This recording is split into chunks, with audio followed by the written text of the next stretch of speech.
Hormuz প্রণালী নিয়ে Iran ও যুক্তরাষ্ট্রের স্নায়ুযুদ্ধ এখন চরমে। একদিকে ট্রাম্পের প্রজেক্ট ফ্রিডম, অন্যদিকে ইরানের সরাসরি হামলার হুমকি। এক মাসের নড়বড়ে যুদ্ধবিরতি কি তবে যুদ্ধের নতুন দাবানলে রূপ নিচ্ছে? কেন হঠাৎ উত্তপ্ত হয়ে উঠল বিশ্বের অন্যতম গুরুত্বপূর্ণ এই জলপথ? আজ জানাবো পর্দার আড়ালে চলা সেই ভূ রাজনীতির সমীকরণ।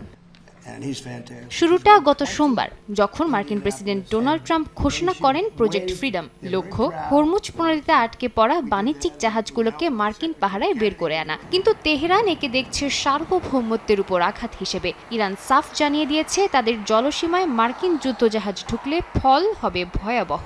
এরই মধ্যে পাল্টাপাল্টি হামলায় প্রাণ হারিয়েছেন বেশ কয়েকজন, যা পরিস্থিতিকে আরও জটিল করে তুলেছে।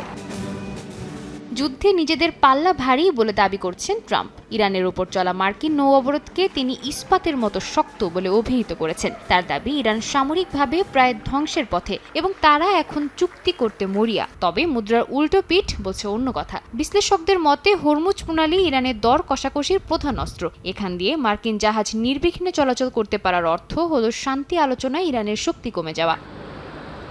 এদিকে পর্দার আড়ালে চলছে এক অদ্ভুত কূটনৈতিক খেলা। ইসলামাবাদে প্রথম দফার বৈঠক ব্যর্থ হলেও পাকিস্তান ও অন্যান্য মধ্যস্থতাকারীরা হাল ছাড়েননি। ইরান এর মধ্যে 14 দফার একটি প্রস্তাব পাঠিয়েছে ওয়াশিংটনে। মার্কিন মিত্ররা সরাসরি যুদ্ধে জড়াতে অনীহা জানানোয় ট্রাম্প তার অভিযানের নাম এপিক ফিউরি থেকে বদলে প্রজেক্ট ফ্রিডম রেখেছেন, যেন একে মানবিক রূপ দেওয়া যায়। তবুও ইসরায়েলের কঠোর অবস্থান আর নতুন করে হামলার শঙ্কা শান্তি আলোচনাকে খাদের কিনারায় এনে দাঁড় করিয়ে দিয়েছে। শেষ পর্যন্ত কি আলোচনার টেবিলে মিলবে সমাধান, নাকি হরমুজ প্রণালীর নীল জল লাল হবে নতুন কোনো রক্তক্ষয়ী যুদ্ধে?